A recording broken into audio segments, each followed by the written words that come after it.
నామానికి స్తోత్రం కలుగును గాక. ఎలోహిం టీవీ ప్రేక్షకులందరికీ నా హృదయపూర్వక వందనాలు చెల్లించుకుంటున్నాను. ఈ దినము యొక్క అంశం ఏంటంటే అంగీని మనము జ్ఞాపకం చేసుకుందాం. జీవము కలిగిన దేవుని యొక్క కృపావర్షం మనందరిపై సమృద్ధిగా కురియునుగాక. ఇటు మాటల చేత దేవుడు మనలను మన హృదయాలను బలపరచునుగాక. చిన్న ప్రార్థన చేసుకుందాం. పరిశుద్ధుడా, ప్రేమ కలిగిన తండ్రి, నీకు వందనాలు. ఇటు దినము కొరకై నీ కృతజ్ఞతలు తెలియజేస్తున్నాను నాయన. గడిచిన దినముల కొరకై వందనాలు, రాబోయే దినముల కొరకు వందనాలు. ఈ దినము కొరకై నీ కృతజ్ఞతలు తెలియజేస్తున్నాను నాయన. మీ కార్యములు ఎంతో గొప్పవి ప్రభా. మా నోటికి బోరగా ఉండండి. మీ అభిషేకం మాపై ఉంచండి ప్రభా. మీరు మాతో మాట్లాడండి. వాక్యమును ప్రత్యక్షత గల ఆత్మను మీరు దయచేసి మీ నామానికే మహిమ, ఘనత, ప్రభావం పొందుకోమని యేసు పరిశుద్ధ నామమున అడిగి వేడుకుంటున్నాం తండ్రి, ఆమేన్. చిన్న పాట పాడుకుందాం. చూడరే క్రీస్తుని చూడరే, నా సఖులారా చూడరే, క్రీస్తుని చూడరే. చూడరే నా ముక్తి పదవికి రేడు ఏ దశ కూడినాడో, చూడరే క్రీస్తుని చూడరే. మించి పొంతి పిలాతు సత్యమకించుకైన దలంపకక్కట వంచనను గోటించి యూదుల మంచితనమే కోరి అప్పగించెనా, మేలు గణించెనా. ఇతని కాంచి కాంచి భక్తులెట్లు సహించిరో, పరికించి మీరిది చూడరే, క్రీస్తుని చూడరే. నా సఖులారా చూడరే, క్రీస్తుని చూడరే. మంటికి నినాకాశమునకును మధ్యమున వ్రేలాడుచుండగ నంటగొట్టగ సిలువమ్రాని కప్పగించుట కొరకు నిన్నో కాంచెనా, ఇది మదినించెనా. నా కంటనే నిటువంటి ఆపద్ కంటి ప్రాణములుండునే, ఇక చూడరే క్రీస్తుని చూడరే. నా సఖులారా చూడరే, క్రీస్తుని చూడరే. ఊటగా రక్తంబు కారుచునుండ బల్లెపు ప్రక్కపోటు, మాటి మాటికి చూడ దుఃఖం మరలు నేతల మీద ముళ్ళ కిరీటమా, ఇతనికి వాటమా. యూదులు మోటులై బాహాటమునని పాటులను ఘాటముగా చేసిరి, చూడరే క్రీస్తుని చూడరే. నా సఖులారా చూడరే, క్రీస్తుని చూడరే. చూడరే నా ముక్తి పదవికి రేడు ఏ దశ కూడినాడో, చూడరే క్రీస్తుని చూడరే. నా సఖులారా చూడరే, క్రీస్తుని చూడరే. హల్లెలూయా. దేవుని నామానికి స్తోత్రం కలుగునుగాక. ఈరోజు మన అంశభాగము అంగీని జ్ఞాపకం చేసుకుందాం. ఆయన అంగీని తీసుకుని, ఆ అంగీ కుట్టులేక పైనుండి యావత్తు వేయబడినది, చీట్లు వేయదమని ఒకరితో ఒకరు చెప్పుకొనిరి. ఈ వాక్య భాగాన్ని మనము జ్ఞాపకం చేసుకుంటే యోహాను సువార్త 19వ అధ్యాయము 23వ వచనం నుండి చూస్తే మనకు కనబడుతుంది. ఈ అంగీని హెబ్రీ భాషలో కటేనాట్ అని అంటారు. అంటే వస్త్రము అని మరి అర్థం వస్తుంది. కనుక హీబ్రూలో వస్త్రమునకు 5 పేర్లు ఉన్నట్లుగా కూడా మనము చూస్తూ ఉన్నాం. గ్రీకులో అంగీని ఏమంటారంటే ఎండిమా అంటే వస్త్రమని మరి ఆ గ్రీకు భాషలో మనకు ఉన్నట్లుగా మనము చూస్తూ ఉన్నాం. యేసు దేహంపై ఉన్న ప్రతి వస్తువును చీట్లు వేసి పంచుకున్నట్లుగా మనము చూస్తూ ఉన్నాం. యూదులు సహజంగా చెప్పులు, తలపాక, నడికట్టు, అంగీపై ధరించి వస్త్రములు చనిపోయిన వారి వస్త్రాలు పంచుకుంటూ ఉంటారు. యేసు వస్త్రము నిలువెల్లా నేయబడినది కనుక మరి వాళ్ళు చించలేకపోయి వాళ్ళు ఏం చేశారంటే చీట్లు వేసినట్లుగా మనము చూస్తూ ఉన్నాం. ఆ చీట్లు వేసినప్పుడు ఎవరో ఒకరు తీసుకుని వచ్చు, అది చించటానికి వాళ్ళు ఇష్టపడక ఆ రీతిగా చేసినట్లుగా మనం అక్కడ చూస్తూ ఉన్నాం. అయితే ఇటు పని చేసేవాళ్ళు ఎవరు అని అంటే అక్కడ కేవలము రాణుల వారుగా మనకు కనబడుతున్నారు, సైనికులుగా మనకు కనబడుతూ ఉన్నారు. కనుక వాళ్ళు మాత్రమే అలాంటి పనులు చేయగలరు అని మరి అక్కడ వాక్య భాగాల ద్వారా మనము చూస్తూ ఉన్నాం. ఉదాహరణగా చూస్తే మన దేశాల్లో కూడా మనము జ్ఞాపకం చేసుకుంటే సమాధి త్రవ్విన వారు, చనిపోయిన వారు గుర్తుగా వేసేవారు వస్త్రములు, వాళ్ళతో పాటు వేసే కోడిగుడ్లు కానీ కోడి పిల్లలను కానీ మరి వాళ్ళు ఏదైనా మందు సీసాలు వారికి ఇష్టమని వాళ్ళకి వేస్తూ ఆ సమాధులు తవ్వేటప్పుడు అవన్నీ కూడా వాళ్ళకి అక్కడ వేస్తూ ఉంటారు. కనుక సమాధిని తవ్విన వారు వాటిని తీసుకుని పంచుకుంటారు. అప్పటి ఆచారాలు ఇప్పటికి కూడా మన మధ్య మరి జరుగుతున్నట్లుగానే మనము చూస్తూ ఉన్నాం. ఆయన వస్త్రములు తీసివేసి పంచుకోవడం అవమానకరమే. లేఖనముల యందు 7 పర్యాయములు చీట్లు వేసినట్లుగా మనము బైబిల్ గ్రంథంలో చూడవచ్చు. మొట్టమొదటిగా మనము చూసినట్లయితే లేవియాకాండము 16వ అధ్యాయము 7వ వచనము నుండి మనము చూసినట్లయితే ఆ 2 మేకపిల్లలను తీసుకుని వచ్చి ప్రత్యక్షపు గుడారము యొక్క ద్వారమునొద్ద యెహోవా సన్నిధిని వాటిని ఉంచవలెను. అప్పుడు అహరోను యెహోవా పేరట ఒక చీటీని, విడిచిపెట్టే మేక పేరట ఒక చీటీని, ఆ 2 మేకల మీద 2 చీట్లను వేయవలెను. ఏ మేక మీద యెహోవా పేరట చీటీ పడునో ఆ మేకను అహరోను తీసుకుని వచ్చి పాప పరిహారార్థ బలిగా అర్పింపవలను. ఏ మేక మీద విడిచిపెట్టుట అనే చీటీ పడునో దానివల్ల ప్రాయశ్చిత్తము కలుగునట్లు దానిని అరణ్యములో విడిచిపెట్టుటకై యెహోవా సన్నిధిని దాన్ని ప్రాణముతోనే ఉంచవలెను. ఇక్కడ ఈ లేవియా కాండంలో కూడా మనము జ్ఞాపకం చేసుకుంటే మేకలను పంచి ప్రాయశ్చిత్త బలిగా చేసే వాటి కోసము కూడాను మరి అక్కడ వాక్య భాగంలో మనము చూసినట్లుగా అక్కడ చూస్తే మేక పిల్లలను కూడాను చీట్లు వేసి 2 మేక పిల్లలను తీసుకొని వచ్చి ఒకటి విడిచిపెట్టే దాని మీద చీటీ, ఇంకొకటేమో మరి ప్రాయశ్చిత్త బలిగా అర్పించటానికి వాడే చీటీ. మరి అక్కడ 2 మేకపిల్లల మీద వేసినప్పుడు దేని పేరున ఏది వస్తే దాన్ని మరి ఆ రీతిగా చేయటానికి మరి అహరోనుకు దాన్ని అప్పగించాలి అని చెప్పేసి అక్కడ వాక్య భాగంలో మనము చూస్తూ ఉన్నాం. రెండవదిగా మనము చూస్తే మేకల కోసము చీట్లు వేసి వారు ఈ రీతిగా చేసి అహరోను ద్వారా ఏర్పాటు చేసినట్లుగా చూస్తూ ఉన్నాం. మరి ఇశ్రాయేలులు వాగ్దాన భూమిని చీట్లు వేసి పంచుకున్నట్లుగా యెహోషువ గ్రంథం 18వ అధ్యాయంలో చూస్తే 10వ వచనం నుండి కనుక మనము చూసినట్లయితే వారి కొరకు యెహోషువ షిలోహులో యెహోవా సన్నిధి వంతు చీట్లు వేసి వారి వంతుల చొప్పున ఇశ్రాయేలులకు దేశమును పంచిపెట్టినట్లుగా ఇక్కడ చూస్తూ ఉన్నాం. దేవుని సన్నిధిలో ఆ చీట్లు వేసి ఈ రీతిగా పంచుకోవటం, ఆ దేశమును అందరికీ మరి పంచిపెట్టుటకు ఎవరి పేరున ఏది వస్తే దాన్ని వారికి ఇవ్వటానికి యెహోషువ కూడా అక్కడ చీట్లు వేసినట్లుగా మనం అక్కడ చూస్తూ ఉన్నాం.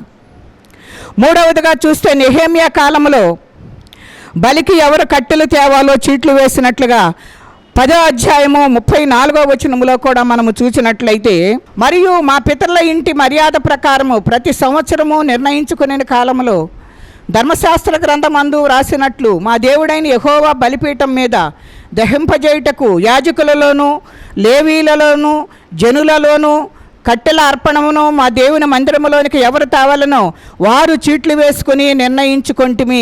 మరి ఇక్కడ వాక్య భాగంలో మనము చూసినట్లయితే దహన బలికి కావలసిన కట్టెల కొరకు కూడాను మరి చీట్లు వేసుకున్నట్లుగా మరి ఇక్కడ నెహెమ్యా కాలంలో మనము చూస్తూ ఉన్నాం.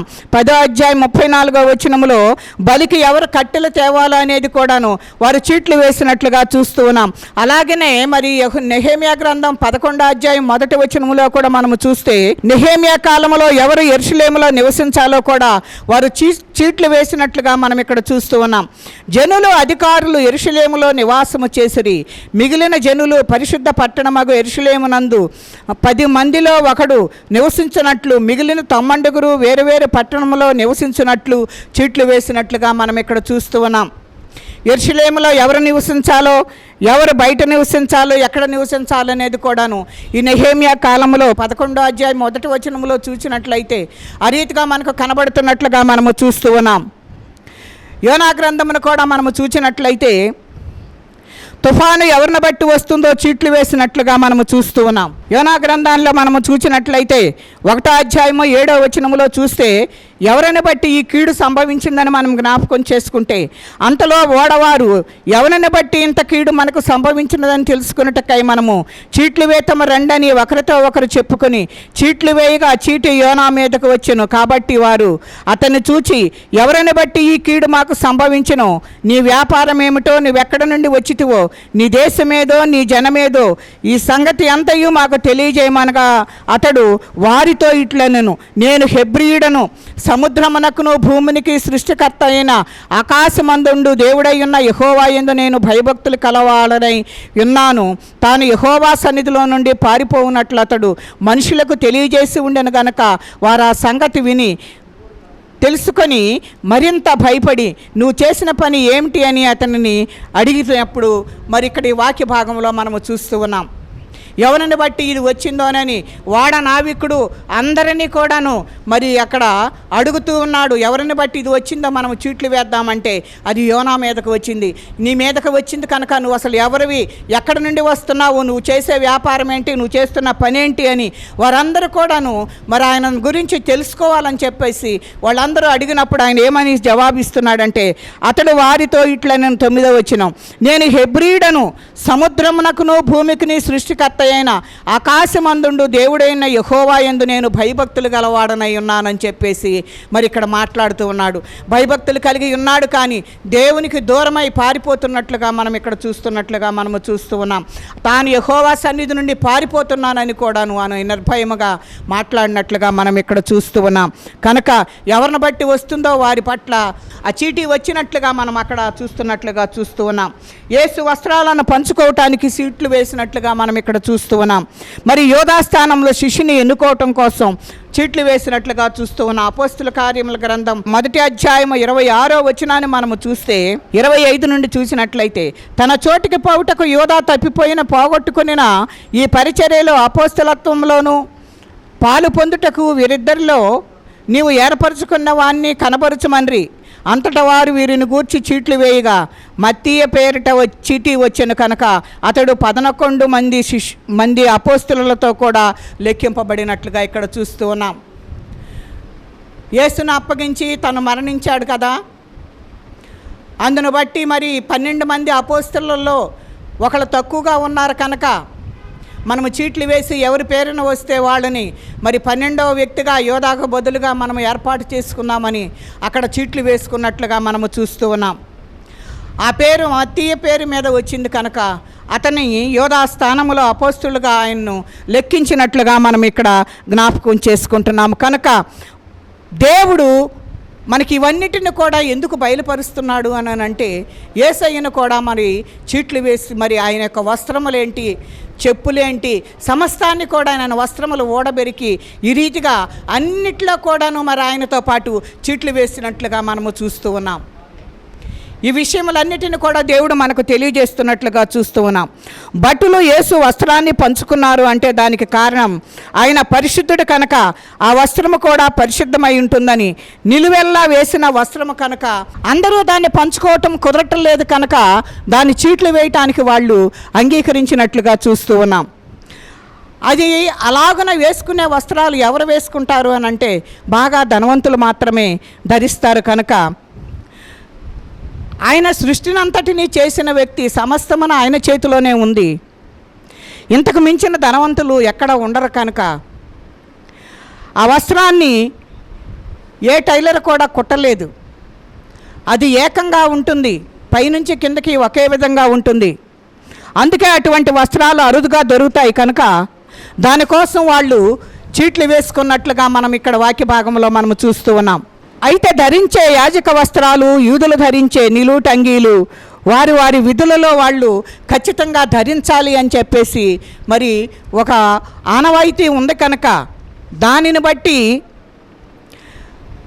ఏ సమయంలో ఏ కార్యము చేయబోయేటప్పుడు అటువంటి వస్త్రధారణ వాళ్ళు ధరించే వాళ్ళుగా మనకు కనబడుతూ ఉన్నారు. కనుక ఆ వేసుకునే దుస్తులను బట్టి వారి రాజరికమునకు హోదాకు తగ్గట్టుగా చూపిస్తూ ఉంటారు. కనుక యేసు ధరించిన వస్త్రము రక్తసిక్తమై ఉన్నప్పటికీ కూడాను దానికోసం వారు పోగొట్టుకొని పోట్లాడుకుంటూ ఉన్నారు. అది ఎవరు తీసుకుంటున్నారు అనేది వాళ్ళు ఒకరికొకరు తగులాడుకుంటున్నారు, అది ఎవరికి చెందుతుందోనని. అలా పోట్లాడుకుంటూ ఏం చేశారంటే వాళ్ళు చీట్లు వేసినట్లుగా చూస్తూ ఉన్నాం. ఎంత విలువైన వస్త్రమో మనము గ్రహించాలి.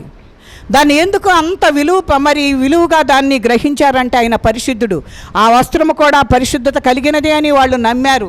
ఆ నమ్మిన దాన్ని బట్టి ఆ పరిశుద్ధమైన వస్త్రమును చించుటకు వాళ్ళు ఒప్పుకోకుండా ఎవరో ఒకళ్ళు తీసుకోవచ్చు అనే ఉద్దేశం కలిగి ఉండి దాన్ని చీట్లు వేసినట్లుగా మనము చూస్తూ ఉన్నాం. కనుక ఆ చీట్లు వేసినప్పుడు ఆ చీట్లో ఎవరికైతే వచ్చిందో ఆ వస్త్రాన్ని, ఆయన దగ్గర ఉన్న పై అంగీని రక్తసిక్తమై ఉన్నా సరే దాన్ని తీసుకోవటానికి వాళ్ళు ఇష్టపడ్డట్లుగా మనము చూస్తూ ఉన్నాం.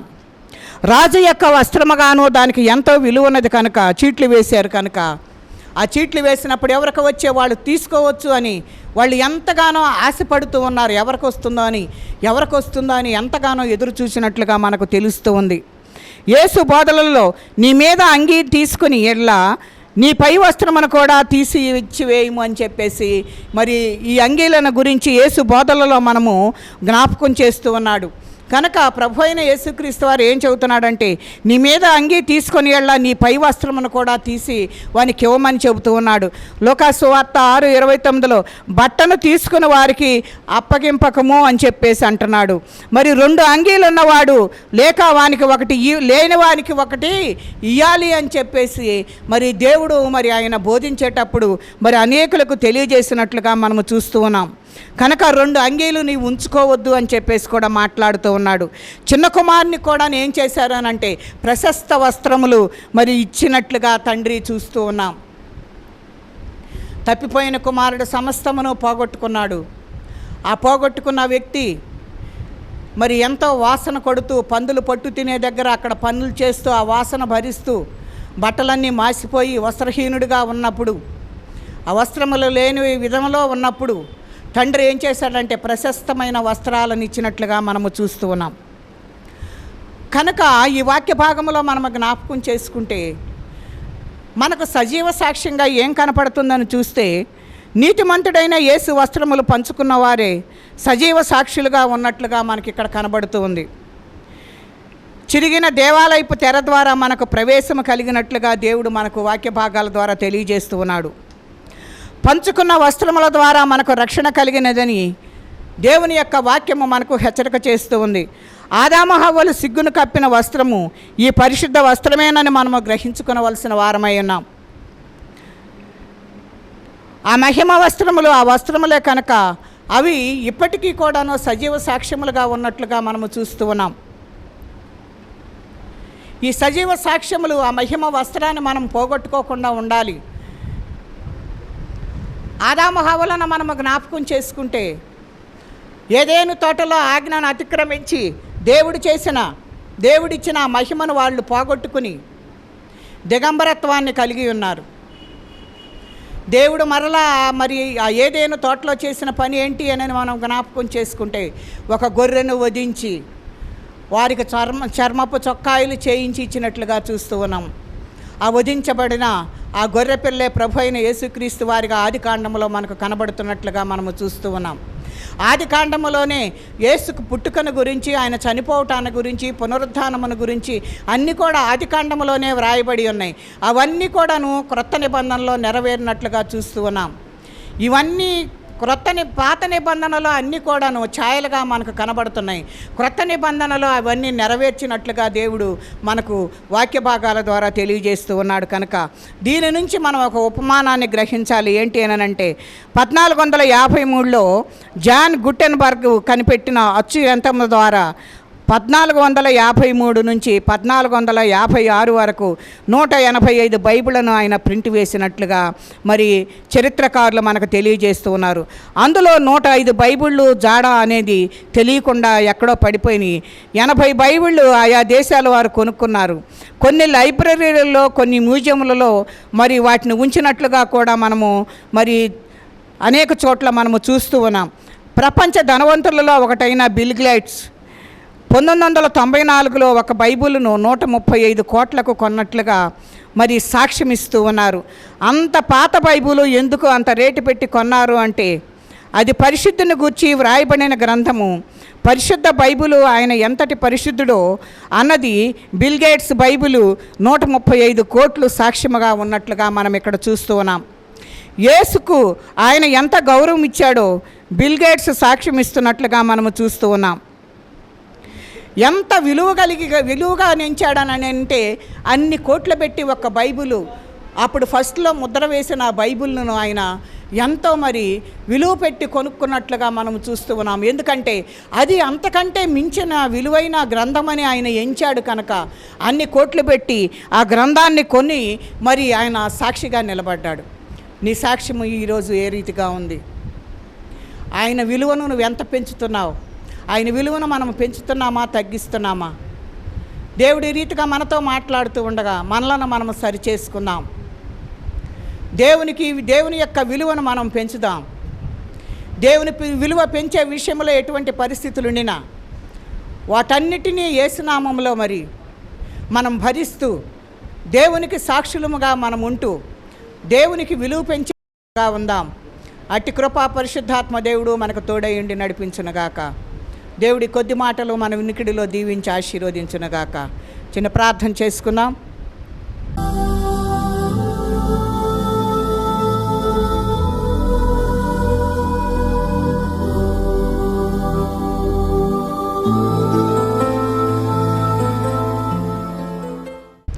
పరిశుద్ధుడా, ప్రేమ కలిగిన తండ్రి, నీకు వందనాలు నాయన. దయగలిగిన ఆత్మ, నీకు స్తోత్రాలు అయ్యా. ఈ అంగీ కొరకు నాయన ఎంతమంది నా తండ్రి చీట్లు వేసుకున్నారు. ఈ అంగీని బట్టి ప్రభా, చీట్లు వేసిన విధానమును బట్టి నాయన అనేక చోట్ల ప్రభా అయ్యా నా తండ్రి వాక్య భాగాల్లో చీట్లు వేసినట్లుగా మేము చూస్తున్నామయ్యా. మేకల కొరకు చీట్లు వేశారు. యెరూషలేములో ఎవరు నివసించాలో చీట్లు వేశారయ్యా. అయ్యా నాయనా నా తండ్రి, సముద్రపు అలలు ఎక్కువవుతున్నప్పుడు తుఫాను ఎవరిని బట్టి వచ్చిందో చీట్లు వేశారు ప్రభువా. అయ్యా నీకు స్తోత్రములు చెల్లిస్తున్నాం ప్రభువా. అయ్యా నాయన ఇటు రీతిగా ప్రతిదీ నాయన వాటి ద్వారా నా తండ్రి కొన్ని కార్యములను ప్రభువా నాయన నీ గ్రంథంలో లిఖితము చేశారు ప్రభువా. నీకు వందనాలు, స్తోత్రాలయ్యా. అయ్యా మీ విలువను పెంచుటకు నాయన అయ్యా నా తండ్రి ఆ బైబిల్ కొనుక్కుంటకు నాయన 135 కోట్లు వెచ్చించాడయ్యా. అది పరిశుద్ధ గ్రంథమని దాని ద్వారా నాయన అయ్యా నా తండ్రి మీ విలువను పెంచుటకు నా తండ్రి అది ఎంత విలువైనదో తెలియచేయుటకు నాయన నా తండ్రి నాయన నీకే స్తోత్రములయ్యా. నీకు సాక్షిగా నిలబడ్డాడయ్యా. ఆ సాక్ష్యం ఇప్పటికీ మేము చెప్పుకుంటున్నామయ్యా. మేము కూడా నాయన మీ విలువ పెంచేవారుగా ఉండుటకు నాయన, మీ విలువను తగ్గించకుండా నాయన మీ విలువను కాపాడేవారుగా మేము ఉండుటకు నాయన అయ్యా మీ విలువను పెంచుటకు నాయన మాకు కావలసిన కృపను మీరు దయచేయండి ప్రభు. అని కొందనాలయ్యా. అయ్యా నా తండ్రి అయ్యా అనేకుల ఎదుట నాయన నిన్ను సిగ్గుపరచక ప్రభు, నీ నామమును గొప్ప చేయుటకు కావలసిన కృపను మా అందరికీ విడుదల చేసి నీ నామానికే మహిమ ఘనత ప్రభావములు పొందుకోమని యేసు పరిశుద్ధ నామం అడిగి వేడుకుంటున్నాం తండ్రి. ఆమేన్.